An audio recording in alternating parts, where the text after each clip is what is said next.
Fala galera, sejam bem-vindos ao 29º dia de Veda e hoje eu vou falar sobre A Felicidade é Fácil, do Ednei Silvestre, mas só depois da vinheta. Vamos lá!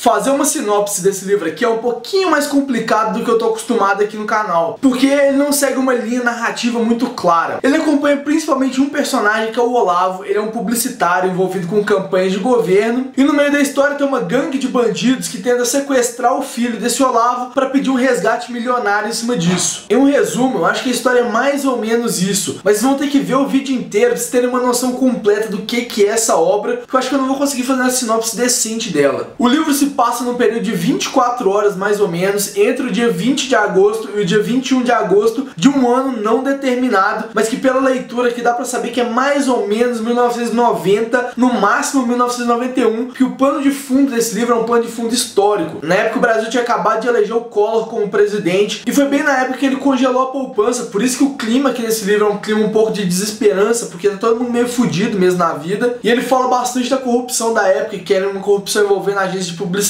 que é basicamente parecida com o que acontece hoje, superfaturamento, de transferência de dinheiro para o exterior. Esse livro fala bastante sobre isso também, principalmente a figura do Olavo que eu falei, né? O Olavo, que é um dos personagens principais da história, ele tá envolvido nessas maracutaias do governo, e por causa desse dinheiro que ele recebe, ele é uma pessoa bastante rica. Ele mora no Jardins, em São Paulo, que é um bairro nobre de São Paulo, e esse dinheiro atrai os bandidos, atrai essa gangue internacional que vê no Olavo uma forma de ganhar um dinheiro fácil. Porém, como esse é um dinheiro sujo, vindo de política, esses bandidos se veem num problema, porque eles não conseguem atacar direito o Olavo, porque ele está muito protegido pelo governo. Então a história toda gira em torno desse sequestro e das consequências dele. E a primeira coisa que precisa falar aqui sobre esse livro é que esse sequestro, o que move todo, é um sequestro completamente furado, porque na hora que os bandidos internacionais vão tentar sequestrar o filho do Olavo, eles acabam sequestrando uma criança lourinha, de olho azul, que parece a esposa do Olavo, mas que na verdade é o filho dos empregados da casa. Então a gente vê todo o sequestro de uma pessoa que é inocente, mas que não tem interesse de ser resgatada, porque ele é filho da criadagem, né? Ele não é filho do patrão de fato. Então tem todo um jogo de interesse aí por trás, e os bandidos também se veem nesse jogo de interesse, porque depois eles descobrem que esse menino não é filho do Olavo. Então tem todo um jogo aí por trás que esse livro fala bastante. E por tudo que eu falei, esse livro pode encaixar no gênero policial, no gênero político, mas na verdade esses gêneros são só uma coisa por trás, assim. Porque o clima policial, por exemplo, ele é um clima meio secundário aí, porque tá só uma questão da perseguição, no tom da história, que é um tom muito policialesco, assim, de questão de sequestro. Esse livro tem essas características bem marcadas, mas ele também é um livro político, porque ele trata esse lado, assim, da corrupção do governo, como as pessoas podem se converter a isso, como elas podem se corromper a esse ponto. Mas no fundo, ele não é nem um livro policial, nem um livro político. Ele é mais um estudo de personagens, que eu falei que é impossível fazer a sinopse, porque são várias pequenas historinhas aqui dentro. A esposa do Olavo, por exemplo, tem todo um arco dela contando a história dela pregressa, a história dela como garota de programa, como o Olavo conheceu ela, como ele tirou ela dessa vida, como ela saiu do último noivado dela. Então tem muita coisa aqui por trás que faz esse livro ser mais um estudo de personagens do que um livro policial, um livro político de fato. E isso talvez seja mais interessante aqui, porque o Ednei Silvestre consegue fazer personagens muito complexos, mesmo com o pequeno espaço que eles têm em cena. A caracterização dos personagens é muito legal, a gente entende a motivação por trás de cada um deles, entende como que cada um chegou naquela situação, e a partir daí a gente começa a entender melhor a história e começar a importar com ela. Muito disso é fruto do narrador, que é um narrador em terceira pessoa, mas é uma narrativa meio um discurso indireto, porque ele entra na cabeça dos personagens o tempo inteiro. Então a gente sabe exatamente o que cada um tá pensando, como cada um vai agir, a gente entende a personalidade de cada um deles a partir desse narrador que é externo, mas ele é uma narrativa indireta que vai, aprofunda em cada um deles. E é por isso que a linguagem é muito mais rápida, muito mais dinâmica, os capítulos são bem curtos, porque esse narrador dá um ritmo pra história. Então a parte no final, por exemplo, que é uma página inteira, que é apenas um parágrafo, que é uma leitura muito rápida, dinâmica, correndo assim mesmo, que é fruto desse narrador. É ele que dá o tom da história inteira. Eu li esse livro durante minha maratona de carnaval, então tem um tempinho já, mas eu li durante um dia só, porque o narrador dá esse fôlego pra história. Ele conta ela muito rápido, muito dinâmico, e é mérito do Ednei Silvestre ter conseguido passar isso daqui na narrativa. Além disso, outra coisa importante sobre a história, sobre a forma como o livro é construído, é que a gente fica sabendo a partir de pequenos flashes. O livro não é narrado numa ordem cronológica, então ele começa com a tentativa do sequestro, né? né? Ele começa com o sequestro furado, em que o motorista do Olavo acaba sendo morto e o filho da empregada é sequestrado. Então a gente começa a ter aí a história do motorista, que ele é contado em flashbacks, a história da filha do motorista, que ela é contada em tempo real, a história da empregada, que a gente começa a acompanhar como que tá o drama dela lá dentro, a história do Olavo, a história da esposa do Olavo, a história dos sócios do Olavo ali dentro também. Então a gente fica sabendo vários pequenos trechos que compõem esse livro como um todo. E é uma narrativa não linear, então cada capítulo pega um pequeno pedaço dessas 24 horas que eu falei que esse livro trata e conta o que aconteceu ali dentro, com pequenos flashbacks, contando um pouquinho da história, mas é basicamente focado naquele período de tempo. Então a gente tem pequenos fragmentos que no final se juntam para completar o todo. E o livro em si tem poucas explicações, as coisas ficam na entrelinha mesmo, a gente tem que meio que supor o que aconteceu, principalmente nessa gangue internacional, muita coisa fica por dizer aqui dentro, a gente fica meio que supondo o que aconteceu, o que pode ser feito. O final também é um final um pouco mais em aberto e é um final esperançoso apesar de tudo, apesar da época, né, igual essa época de 1990, tava uma época de muita desesperança, mas o final do livro é um final mais esperançoso. É um sinal de que dá pra ter uma esperança em meio àquele caos que o Collor provocou, aquela coisa ruim toda de congelar a poupança, de pegar o dinheiro da galera. Ainda tem uma pontinha de esperança aí, e mesmo do pior lado de todos. E você vê o tom do livro a partir do momento que a pessoa que é sequestrada é a pessoa mais frágil da história inteira. Porque além de tudo, o menininho é filho do empregado, então o patrão dele não tinha nenhuma obrigação. Sim, obrigação até ele teria, né? Uma obrigação moral de poder resgatar esse menino, mas de fato na história ele não tem essa obrigação. Mas o principal dele é que ele é surdo e mudo. Então você pega a maior vítima da história e bota ela na mão dos bandidos e a história toda gira em torno disso. Você bota o símbolo da inocência, que é o menino que não consegue se manifestar, não tem uma linguagem de fato, e bota ele na mão dos bandidos pra girar a história inteira em cima disso. E isso tudo num clima de desesperança do governo Collor, tal, aquelas coisas que eu já falei. E é por isso que esse livro ganha méritos, de ter esse tom mesmo da narrativa, e a forma como o Ednei escreve é uma forma muito legal. Pensando na minha experiência de leitura, eu acho que eu fui um pouquinho com a cabeça errada pra esse livro aqui. Eu esperava uma coisa e foi outra, então no final eu acabei me decepcionando um pouco. O primeiro capítulo engana bastante, porque ele narra com muita ação, com muita desenvoltura o sequestro, e você pensa, não, vai ser fodão, vai ser uma coisa de ação, uma coisa policial. E não, ele é um livro mais de interior, de pensar o personagem em si, do que o sequestro como um todo. E essa questão da expectativa parece que me frustrou um pouquinho, porque quando eu terminei de ler o livro, eu fiquei assim, o livro é bem mais ou menos. E analisando depois, mais friamente, com calma, eu vejo que realmente ele é um livro bom, ele tem os seus méritos, mas durante a leitura ele me frustrou um pouquinho, então eu não podia deixar de falar isso pra vocês aqui na câmera, mas já destaquei todos os pontos positivos que eu vi nesse livro, então, né, eu acho que compensa um pouquinho. Mas duas coisas realmente me incomodaram e eu não consegui descobrir o porquê delas. A primeira é que o livro tem várias expressões em outro idioma, tanto espanhol quanto inglês, e não tem nenhuma tradução pra elas. De verdade, eu acho que quando um livro faz isso, o livro soa babaca, porque é um livro em português. A pessoa não tem a obrigação de saber ler inglês, saber ler espanhol, pra poder ler o livro em português. Eu tenho o privilégio de poder ler, entender as duas línguas, mas tem gente que não tem. Eu acho que é bem frustrante, assim, você começar a ler um livro e o autor botar lá umas coisas em inglês, umas coisas em outra língua, que você vai olhar e falar, tipo, pô, o que é isso? Eu não consegui entender. Assim, eu acho que a edição careceu, mano, mesmo que fosse uma nota de rodapé falando o que é a tradução, o que são aquelas frases que o autor colocou aqui no meio, eu acho que é importante. E outra coisa que eu acho que o livro falha é a questão do título, A Felicidade é Fácil. Porque ele é um título irônico, um título legal, A Felicidade é Fácil.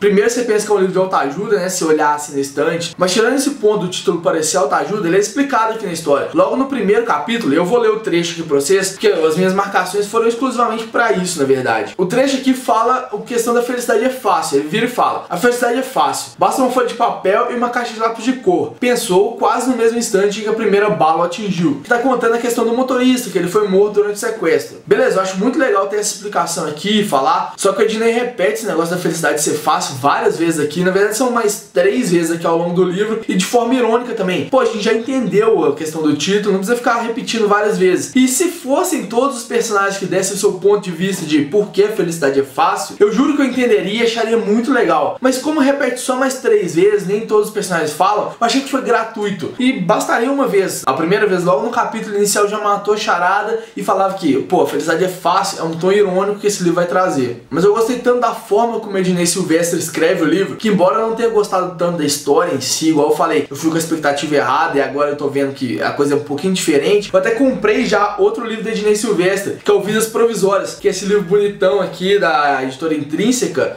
que é o terceiro livro que o Ednei escreveu. Eu descobri que eu vou ter que ler o primeiro livro dele, Se Eu Fechar os Olhos Agora, que é um livro premiadíssimo, ganhou o Jabuti de 2010, e esse é um livro que eu realmente tô com muita vontade de ler, que é o Se Eu Fechar os Olhos Agora. Eu acabei comprando Vidas Provisórias, estava na promoção, e em breve eu devo comprar também o Se Eu Fechar os Olhos Agora. Então eu vou ler o primeiro pra ler esse terceiro aqui, e eu realmente tô com muita vontade de ler mais coisas do Ednei. Eu já falei que eu gosto dele demais como repórter, como jornalista e como escritor. O livro aqui, embora não tenha me agradado tanto, eu gostei do estilo de escrita e eu quero ver os próximos. Então é isso, faz aquelas coisas de sempre, curte, compartilha o vídeo, mostra pros amiguinhos, se inscreve no canal se não for inscrito, e a gente tá terminando o Veda. É o penúltimo dia. Amanhã a gente vai encerrar essa bagaça, a gente conversa como foi, mas a gente ainda tem mais coisa pela frente, beleza?